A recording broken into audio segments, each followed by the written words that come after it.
Hi guys, it's Jemila of circumspect.com, and today we're going to talk about something a little different, Black Panther. So Black Panther came out February 12th. It's been a couple of months already, can you imagine? And I mean, it's been interesting reading and watching and listening to the different impressions that people had of the movie. There are some people who are totally in love with it, so much such that they watched it like 3, 4, 5 times. Yes, I actually know a few people who did that. Others who really didn't like it and didn't know what the fuss was about. And there are others who are kind of like midway, like this, don't like that. And then there are those people who are yet to see it. I assume that most people would have seen it by now. If you haven't seen it, there are definitely going to be some spoilers in this video, so you might want to, save it on your watch later list. So what I did soon after Black Panther came out was I asked a number of people and some of Circumspect's readers and my friends what they thought about Black Panther. So today we're going to hear from 13 Ghanaians who will answer 3 questions about one topic, Black Panther. So let's take it away.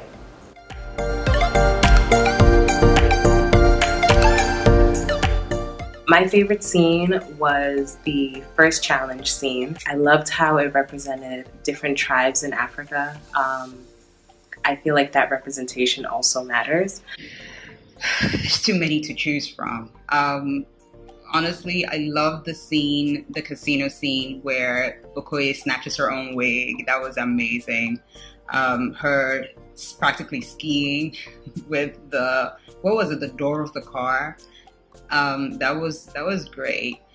Every scene with M'Baku in it. I mean, lines like "Are you done?" and "Take him, he'll be dead in seconds." That was fantastic. Oh, and that scene in Shuri's lab when T'Challa is thrown by the vibranium suit, and then he says, "Delete that footage." Yeah, those were really remarkable for me. Delete that footage. Yeah, that's it. It just cracks me up. I wouldn't mind going to watch just that scene alone all over again. When T'Challa saves Nakai and brings her back home. But the thing that imposes on me the most is when they get to the ceremonial inauguration or the coronation for T'Challa. And you see all the 4 tribes coming together and gyrating and chanting for him. That piece I love because it signifies a layer of unity amongst people of such diversity, and I think it's absolutely breathtaking. My favorite scene would be T'Challa's coronation.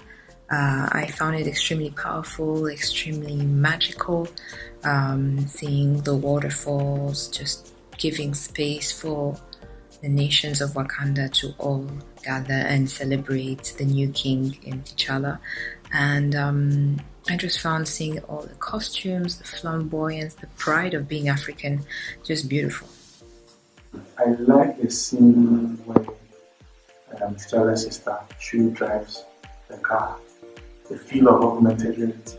But the scene where M'Baku shows up with his army to save the day kills it for me. So that would be my favorite. My top one of 3 favorite scenes is actually when Njobu is talking to his son Killmonger. He's answering the question of why his son wouldn't be accepted if he goes back, and he says, because they'll say you're lost. And I know in Ghana, in Tree, we say, oh, if somebody, that can't name the village they come from, if they can't speak the language, if they aren't, privy to certain cultural traditions, we'll say, oh, Waira, she's lost. And it really begs the question, okay, if someone's lost, are you going to find them? Are you going to support them in this process? Because you are part and parcel of the reason, in some ways, that they are lost, right? There's a reason that they were pushed out or that they fled or whatever. So what is the recourse? And I love that scene because it's such a loaded statement. They'll say you're lost. So loaded. The conversation between Eric and his father once he went into the ancestral plane. I mean, it was heartbreaking, quite frankly. It's just the whole idea of not being accepted by your people, not being accepted anywhere you go. It struck me. It was very powerful, I think, and spoke a lot to the dynamics of the diaspora dealing with people on the continent. And I mean, of course, returnees, third culture kids. The fight scene in the South Korean casino, because of how it highlighted Okoye's prowess as a military general. I think a lot of people think about African women. We are not able to imagine them as effective warriors in our present day. And I thought that was significant in conveying that idea that African women can fight for themselves and for their country and various other causes. That is undoubtedly the fight scene at the end. It was freaking awesome. And within that, my very specific part of that scene is right at the beginning. They form this line, say shields with their, African print cloth, and it just comes up with this like force field in front of it. The cloth thinks it's a force field. I love that. I'm gonna start carrying a piece of African print cloth around, just trying to make force fields out of it.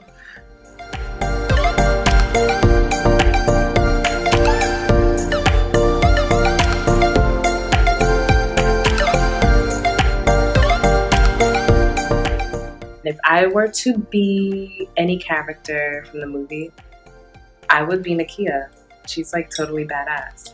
Oh my goodness. So according to this BBC quiz that I took, I would be Okoye. And I agree because she's loyal, even to a fault. She's fierce, she's determined, and she's this good mix of humor and sass, and yet she's this really stern person, which is kind of who I am.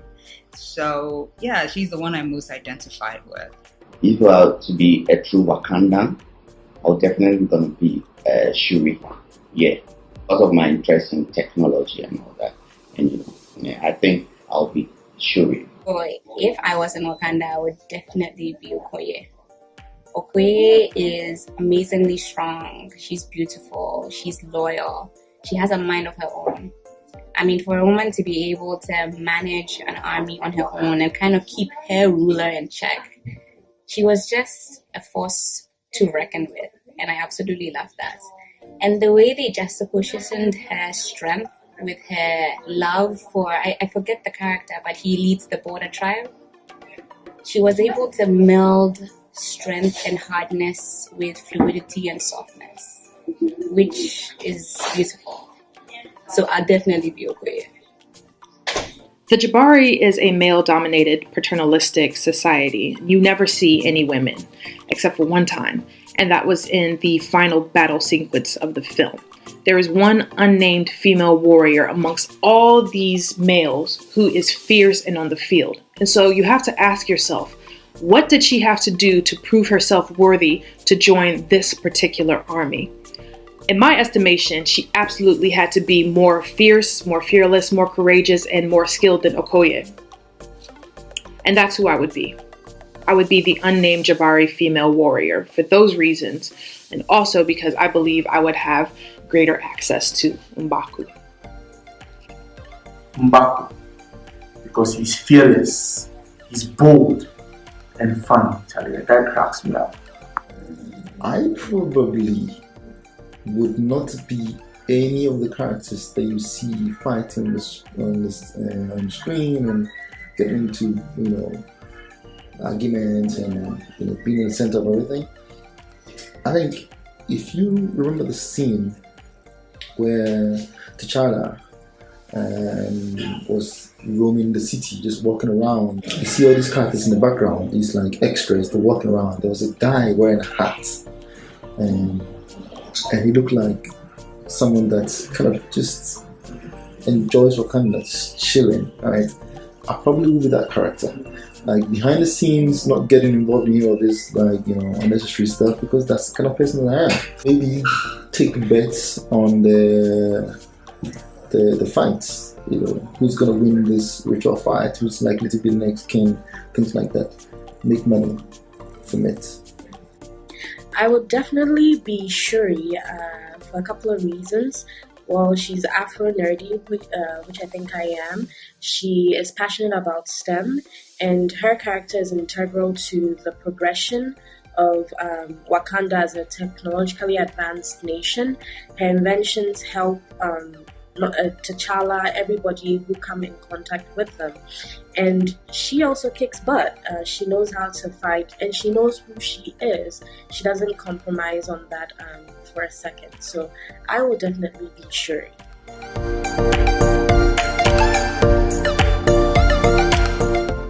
My takeaway from the movie was the importance of just cherishing and protecting, our culture. It's extremely important. We don't do it enough. That being kin is hard, and that no one is ever ready for that sort of responsibility. The movie, it was very strong on representation, but it also had this message of truth. And if there's anything that I carry away from it, that's it, to own one's truth and to actually take responsibility for it. So I think the thing that I learned or that impressed on me the most from the movie was that everything that is new or modern or sophisticated or advanced does not necessarily have to be synonymous to Western or European or white. I love how in Wakanda it still very much looked like Africa. It still had the richness of our culture and how gregarious we were.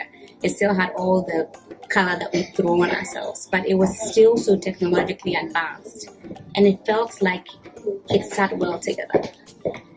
I definitely have the conception that the more advanced I get, the more tailored it feels like to be more Western or again more white. It's just that learning that doesn't have to be the case. We are a civilization that can exist on our own and still uphold our cultures and still be advanced. And that is what I take away from Black Panther. Wakanda forever. I mean, first of all, this movie is very radical.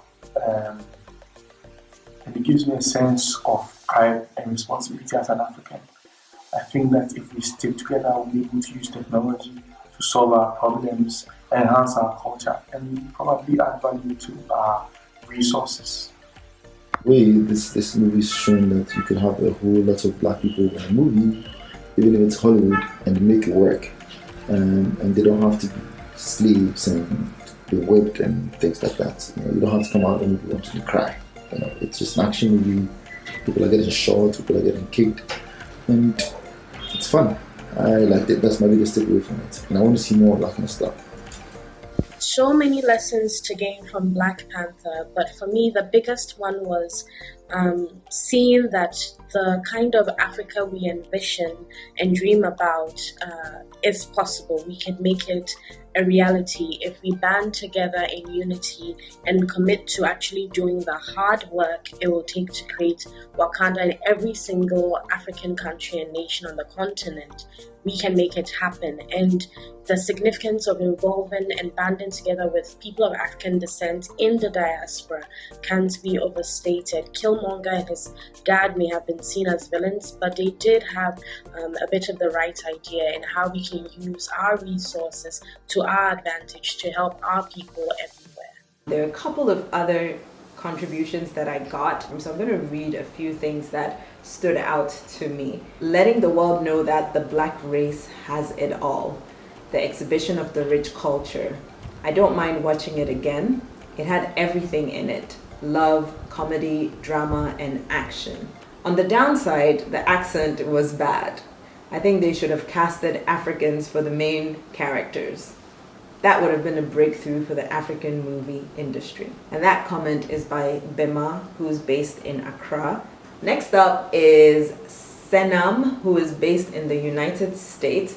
And she had an entire essay on her takeaways. Her biggest takeaways, number one, the assumed affinity between Africans and black people, and the need for deep transformative dialogue between Africans and black Americans and other black people in the world.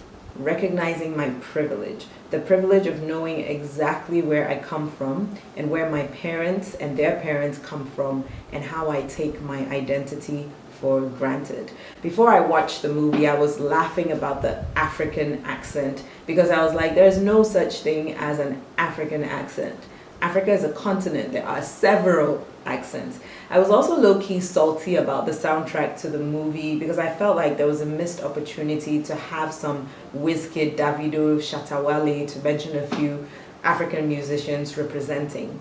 But having watched the movie, this movie is very much for the African Americans. Dare I say, more than it is for Africans. So my opinion on that has changed. And her final takeaway, I had a moment when an African American lady who sat next to me in the theater and knew I was from somewhere in Africa said she wanted to go to Wakanda after that movie.